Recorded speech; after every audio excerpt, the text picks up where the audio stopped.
Hey there. So, I bought a Canon C80. It's in this box. So, yeah, I'm really excited about it, but I wanted to make a video about the C80 and why I purchased it. So, I reviewed the C80 when it came out in November of last year, and there really weren't that many surprises about the camera. It's pretty much what most of us expected. Great camera. That copy that I have was just a loaner, but I did purchase one myself that's in this box. I haven't opened it yet. I paid for this myself with my own money. This video is not sponsored whatsoever. So the reason I'm making this video is because I think it's cool to share my thoughts and decision-making process, because I personally enjoy hearing about other people's and why they decide to buy what they buy and what they use, because sometimes it can be helpful making your own decisions. So this may or may not be applicable to you, but I figured I would share because I spent way too much time making this decision. I also just want to say that what I personally choose does not mean that the camera that you have or the camera that you love is bad. These are my preferences and needs and just what makes sense for me. This was a very expensive purchase for me personally, and remember, there's no perfect camera. So I do want to mention that I do a mixture of YouTube and client work, and I've been pretty clear with most of you, most of the audience, most of you guys watching what I do. Most of what I do is YouTube stuff. I have done more client work in the past, but the past year or so, it's been more YouTube with just a little bit of client work. But when it comes up, it takes preference over YouTube because I get paid more, and also it's more interesting, and I get to test out gear and add more to my reviews and those sorts of things. Plus, I love working on projects that are creative, and I get to make stuff and learn things and all that kind of stuff. So like I said, most of my work is YouTube, which doesn't really require that much camera gear, honestly. But I'm just, as you know, I'm a camera nerd, so I just love all this stuff. So this camera, the C80, the reason why I purchased this was mostly for client work. I have some work coming up in the next couple months, and I wanted a camera that I could really use just for that. That's the best tool for the right job. That's kind of what I always say. So let me get started unboxing this. We'll see how I do unboxing and talking. I'm probably not going to be great at that.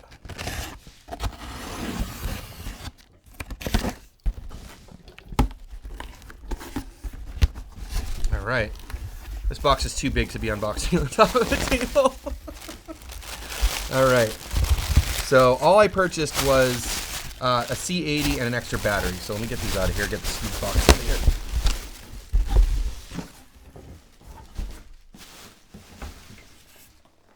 here. All right, here we go. C80 extra battery. That was so dramatic with the huge box. So while I do this, let me just mention a couple things. First of all, I have been trying to change my camera ownership mindset lately. And what I mean by that is owning less cameras and sort of keeping them longer. And the reason for this, of course, is it's better financially to do that. But since I can usually borrow camera gear for testing and reviewing, the cameras that I own, I really want to try to own them longer term. I also want to use what I enjoy and make whatever makes the most sense for both YouTube work and client work. I don't think I'll ever be able to just own one brand of camera, since I'm a complete camera nerd, as most of you know, and I am very brand agnostic. I always say the best tool for the job, but I just can't own cameras from every single camera brand, and believe me, I've tried. It's just impossible for me to afford that, and also to manage all that stuff with lensing, and my brain worked using different cameras for every single thing. But I will try to review as many cameras that come on the market from all manufacturers, because I just love this stuff. So just because I bought a C80 does not mean I'm only going to be shooting on Canon. You guys probably know that, but I just wanted to stress that. Also, I say this a lot, but everyone has different preferences, and there's no best or better. So if you find a camera that gets you close to the image you have in your head, that's great. I'm not a colorist, so the quicker I can get to the image that I want, the better. So as I unbox this, let me talk about the cameras I currently own. I own 3 cameras, and I've been selling a lot of camera gear lately, so kind of stripping it down to exactly what I want. I currently own the Blackmagic PYXIS, which is what I'm shooting on right now. I also own a Canon R5 Mark II and a Nikon Z8. So I own from 3 different manufacturers. I've sold a lot of gear recently. So we got our C70 here. Sorry, C70. I'm going to keep saying that. C80. Sorry if I already have said that.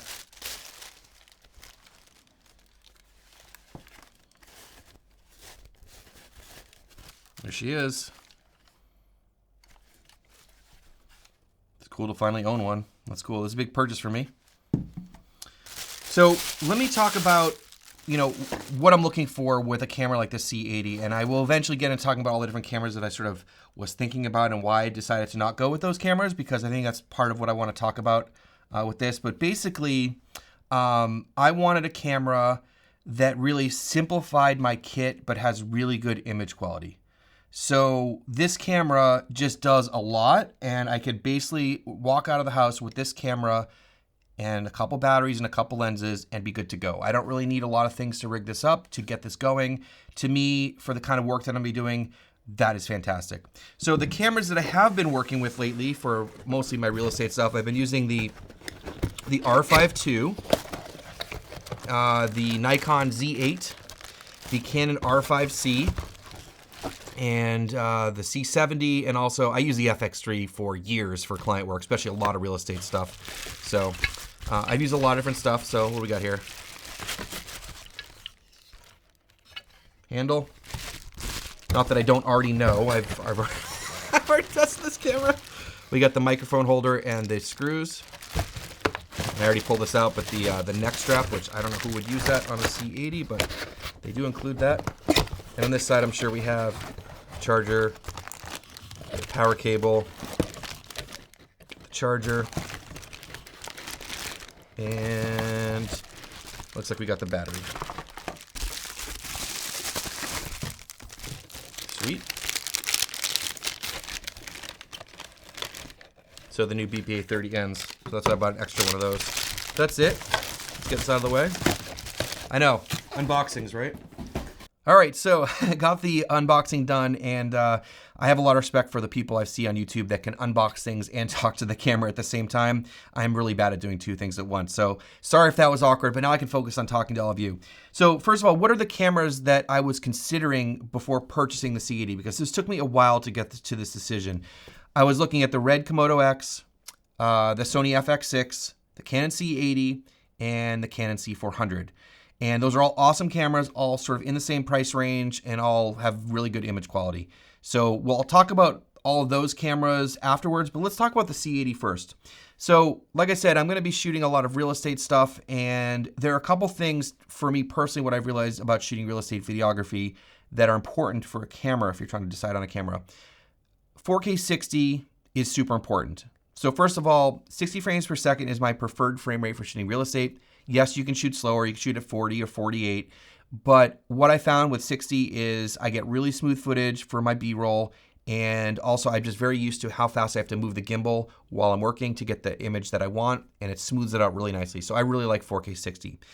Now, in addition to just 60 frames per second, I really want a really clean looking image. I want a lot of dynamic range, and just overall the sort of the look and feel of the image. So that's sort of a big thing for me with this. So this shoots oversampled 4K 60, so it's gonna be nice and clean and lots of detail and those sorts of things. In addition to that, I do prefer to have a full frame camera for real estate. Yes, you can shoot Super 35, but the problem with Super 35 is that you get into a lot of different sort of lensing choices. So when you're trying to get a wide shot in a lot of these situations, you're going to be talking about a 10, 11, or 12 millimeter lens. Yes, there are some zero distortion lenses and there are lens corrections and those sorts of things, but you're more limited in Super 35, and frankly, just lensing for full frame for real estate is just so much easier, and I have some great lenses too, and I'll talk about lenses a little bit later. So in terms of the 4K 60, there are only currently 3 Canon cameras that shoot oversampled 4K 60 in C-Log2, which is their highest dynamic range log curve. So that, I know this is a very specific thing I'm looking for here, but oversampled 4K 60 in C-Log2. There's the R1, the C80, and the C400. Now, the other cameras you might be thinking about, like the R5C, which you guys know I love that camera. You can shoot 8K 60 RAW, but it's interpreted as C-Log2. It doesn't actually shoot C-Log2, but you can interpret as C-Log2, but those files are almost impossible to edit, and it doesn't have as much dynamic range as some of these other cameras. You can also shoot an oversampled 4K 60 in C-Log3, which I did quite a bit, but again, not as much dynamic range as some of these other cameras, especially when you're shooting in C-Log3. The R5 II, which I have used on a few jobs, and it did a great job. If you shoot in 4K 60, you can either do a line skipped XFAVC like compressed codec in 10-bit 422 or the SRAW, neither of which I absolutely loved, and I wasn't willing to shoot 8K 60 RAW because of all the things I just mentioned before, although that is definitely an option. So when I'm looking at the best possible 4K 60 out of a Canon camera, you know, the C80 is up there. I didn't want to go with the R1 because it's more of a stills camera, and like, I really just wanted a proper video camera. I've been shooting a lot of mirrorless cameras over the years, and when you actually have a camera that is focused on video, it just makes your life a lot easier. And I said this before that I much prefer the Canon Cinema operating system to the stills operating system for shooting video. And I mentioned this in my R5C versus R5 II video, and I'll leave that video link down below. That's a big reason why I would generally reach for the R5C over the R5 II for client work. The other thing about a camera like the C80 and some of these other ones, they have built-in ND filters, which I've been working on for so long, but I'm so happy to have a camera that has built-in ND filters. It makes your life so much easier. Built-in XLR audio. Yes, a lot of these cameras you can add audio externally, or you have to attach a handle or an extra unit or whatever, but this is just built-in. So that makes your life really easy, especially getting really clean audio going right into your camera. And then having good battery life. The battery life on the C70, C80, they last a long time, and you just put the stock battery in there and it's great. And so all of these things about having a proper video camera and all these other tools that I just mentioned also are important for some of the other stuff that you do with real estate. Now, if you haven't shot real estate before, there's a lot of B-roll that you get making the houses look pretty and all that stuff. But sometimes the realtors want to talk to the camera as well. And it's really easy in cameras like this where you have a slow and fast mode. Sony's great at this too. You hit a button from 4K 60 and you're in 4K 24, and it has autofocus and audio and NDs and all those things where you can just hit a few buttons and you're rolling again, and you can easily toggle back and forth. So you probably be wondering at this point, what about the C70? Because it basically does what the C80 does, but you know, it's a lot cheaper and you have a little bit more dynamic range. And when you're shooting real estate, all the dynamic range you can get is definitely appreciated. But to me, the biggest thing was Super 35. Like I just mentioned, yes, you can do Super 35, but I prefer a full frame camera if possible for shooting real estate because of the lensing. Also, I know it's a pro or a con depending on what you're doing, but the C70 image is a little bit softer than the C80, and a lot of people say it looks more organic and those sorts of things, but it depends on what you're trying to do. Like I said, I'm going for like a clean, modern look with this real estate shoot, so I wanted a crispier image. I'd rather start with more detail and then add diffusion or effects in post and those sorts of things. The reason for that little slightly softer image is it only has 4K resolution versus 6K in this camera, and I think the DGO sensor and the way it processes the image has something to do with it. I love the image out of the C70 and I would use it for a lot of different situations, but the sort of oversampled, crispier look out of this camera, I think tends to be a better choice for shooting real estate. All right, so the next thing I want to talk about is lensing. Now, I have owned these lenses for quite a while now, and I've gotten a lot of use out of these RF zooms. These are my two favorite lenses, and the reason for that is I am personally a big fan of 16-35 2.8s or 15-35 2.8s and 24-70 2.8s. I could do most of my work with these two lenses, and when a lot of people ask me about which lenses to start out with, if you buy these two lenses for any system, you're gonna be able to crush whatever you're doing for the most part. And so I've really leaned on these. Now, I've used a lot of the G Master lenses. I put a lot of hours on the 16-35 GM Mark I, the 24-70 Mark I and Mark II. I have not tried the 16-35 GM Mark II. I'm sure it's great, but having shot a lot on both of those systems with those lenses, the Canon and Sony, I personally prefer the look out of these lenses, and this is just personal preference. Again, not saying that what you have or anyone else has is bad. It's a personal preference. I just like the way that these lenses look. Also, these lenses have stabilization, which is really cool. Now, when you start talking about some of the other cameras, you know, like the FX6, it doesn't have internal stabilization at all, and most of their lenses don't either. So if I need to go handheld with these lenses, honestly, the stabilization in this plus the digital stabilization in like the C70 and the C80 are pretty solid. So you have the option to go handheld pretty easily. And I actually prefer for most of my work nowadays to have cameras that do not have IBIS because you don't get any of that wobbliness, warpy stuff. And, you know, I think you just get a little bit cleaner of an image in a lot of situations. So having lenses that have stabilization can be really handy, but frankly, I just love the looks of these lenses. So when I started thinking about cameras, I really would wanted to implement these lenses, and a lot of people say, marry your lenses, date your bodies. These have been my workhorse lenses for a long time for a lot of different things. So let's get into talking about some of the other cameras. Let's talk about Red. And I know there was a recent price drop on the OG, but I wasn't even considering the OG because it only shot up to 40 frames per second. And I wasn't really willing to sacrifice on both Super 35 and less than 60 frames per second. But the Komodo-X was definitely something that was on the top of my list because of the image quality. I think that the image quality on the KX is pretty much above everything else in the price range from there down. And I really enjoy working with Red cameras. But to me, it became a more specialized tool, and the main reason for that is image quality, and then I'd have to make workarounds for Super 35, not having NDs and autofocus, and it has some autofocus, but I wouldn't rely on that, and those sorts of things. And so the C80 was a more versatile camera for me. So that's why I decided to not go with the KX. Also, the KX being a good amount more expensive than the C80, coming in at $7,000 versus $5,500 for this camera. But I love Red cameras, and you can't beat the image quality. And also you get the R3D raw codec, which is absolutely fantastic for grading, and the Komodo-X has a ton of dynamic range. Next, talk about Sony, and I think this was sort of the more obvious choice, was either an FX6 or an FX3. Now, I've owned the FX3 for years. I've done tons of work for clients and also YouTube on that camera, and I made a long-term review of that camera. I'll leave that link down below, and I called it the most versatile camera out there, and I still stand by that. It's an amazing camera. I just kind of didn't want to go with an FX3. I wanted a camera that had a little bit more to it, a little more control of the image. Like I said, XLR, and which has the top handle, but built-in NDs and those sorts of things, was leaning me more towards the FX6. Also, the FX6 has the ability to turn off noise reduction, which is awesome because I don't love built-in noise reduction in cameras that you can't disable.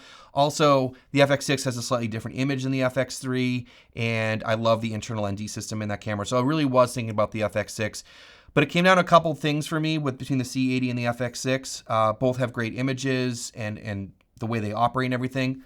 Like I said, I love these lenses, and the fact that if I have the FX6 on a gimbal for real estate and I have to quickly grab some audio from a realtor, well, when you take the top handle off the FX6, you have no audio on the camera other than the onboard audio, and I wasn't willing to run external audio and all that stuff. I'm one-man banding. I got to do this quick and just get the job done. To me, I would have to either have a rigged up FX3 ready to go as a second camera, or I'd have to be doing the rigging and unrigging all the time. This camera, I can just roll with it, no big deal. So that was a big advantage to me for the C80 over the FX6. Next, talk about Blackmagic. I think the obvious ones to talk about are gonna be the PYXIS, which I own and I'm shooting on right now, that's this camera, and the Blackmagic 6K full frame. I did own that camera for a while, but I did recently sell it. As I said, I'm trying to pare down my offerings here. I thought about using those cameras too, but then it came down to a couple things. First of all, it only shoots, I believe, up to 48 frames per second in 6K. B-RAW is awesome, lots of dynamic range, although when you start bumping the ISO at all, it gets very, very noisy. And the other issue I have with that is lensing to some extent too, because when you're using, you know, a 6K full frame or a PYXIS, you are really relying on the lenses themselves to be optically good, because you don't have any lens corrections like you get in a Canon camera or a Sony camera. So you really need to start putting on bigger and heavier lenses on there. The nice thing about the 6K full frame is it's got a really nice screen on it, but it's actually a lot heavier than you probably realize. It's close to 3 pounds, just like camera and battery. I think it's like 2.7 pounds. And you start adding adapters and big lenses to compensate and get clean images with.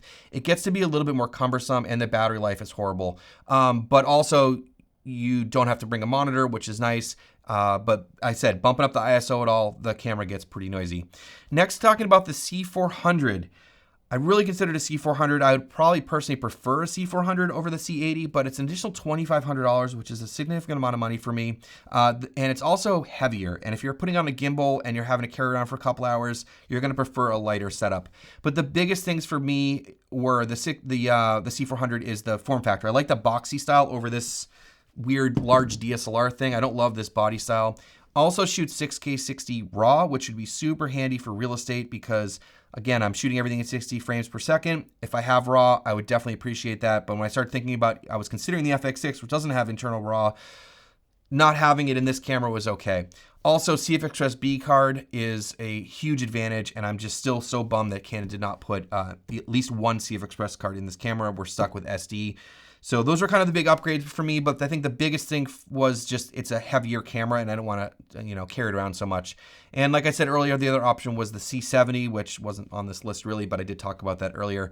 So there's no perfect camera, right? And so there are some things about the C80 which were holding me back. Like I said, 6K 60 RAW not being in the camera, you can only shoot up to 6K 30. Maybe there'll be some sort of update down the road with a different codec or some other way to shoot, maybe like an SRAW or something like that in 4K. I don't know. Maybe there'll be something coming out, but that's not, I don't ever recommend buying a camera for thinking about firmware updates that might come down the road. CFX B cards, and like I said, the slightly weird form factor of the C80. I just don't love the shape of this camera, but when you try to focus on the things that are most important to you to get your job done, this checks most of the boxes. And like I said, I can literally just go out of the house with this camera, a couple of batteries, couple of memory cards, these 2 lenses, and a gimbal and a drone, and I am ready to go. There's really no rigging going on. There's no like extra things and follow focuses and all the things you need for cinema cameras and taking things on and off the camera. This is kind of like an all-in-one package, and that's pretty much what I was looking for. Anyways, I feel like I'm rambling, and if this was any interest to you and you found value in this, please hit subscribe. That would be greatly appreciated. Hopefully this is helpful in some way or another, and I don't know, keep reviewing cameras, having fun with all this stuff. Thank you so much for watching. We'll see you in the next one.